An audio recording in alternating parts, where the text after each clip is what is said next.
to my Tamil Recipes channel.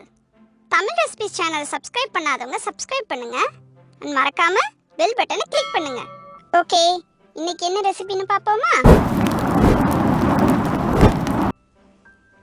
Kandarappam. செய்ய தேவையான பொருட்கள்: பச்சரிசி 3 கப், உளுந்தம் பருப்பு 1/2 கப், வெந்தயம் 1 ஸ்பூன், வெல்லம் 3 கப், தேங்காய் துருவல் 1 கப்,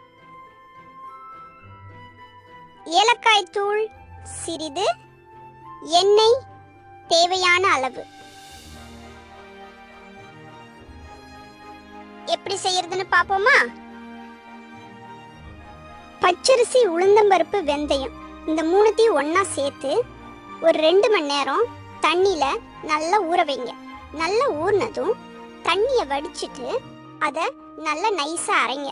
அதை அரைக்கிறப்போ அது கூட தேங்காய் துருவலையும் வெல்லத்தை பவுடர் பண்ணி அந்த பவுடரையும் ஏலக்காய் பவுடரையும் சேர்த்து நல்லா அரைச்சி எடுத்துக்கோங்க. அரைச்ச மாவை தோசை மாவு பதத்துக்கு கரைச்சி வச்சுக்கோங்க. இதை முத நாள் ஈவினிங்கே நீங்க செஞ்சு வச்சுக்கலாம். கந்தரப்பத்தை சுடுறதுக்கு அடுப்புல ஒரு பேனை வச்சு அதுல டீப் ஃப்ரை பண்றதுக்கு தேவையான அளவுக்கு எண்ணெய் ஊத்துங்க. எண்ணெய் நல்லா காஞ்சதும் ஒரு கரண்டியை யூஸ் பண்ணி மாவை ஒவ்வொன்றா ஊத்துங்க. ஒரு பக்கம் வெந்ததும் இன்னொரு பக்கம் திருப்பி விட்டு அதுவும் நல்லா செவக்க வெந்ததும் எடுத்து ஒரு தட்டில் டிஷ்யூ பேப்பரை போட்டு அதில் வச்சிடுங்க. நல்ல எண்ணெய் வடிஞ்சதும் இன்னொரு பாத்திரத்தில் மாற்றி வச்சிடுங்க. இதுதான் கந்தரப்பம். ரொம்ப நல்லா இருக்கும், செஞ்சு பாருங்க. இந்த ரெசிபி உங்களுக்கு பிடிச்சிருக்கும்னு நம்புறேன்.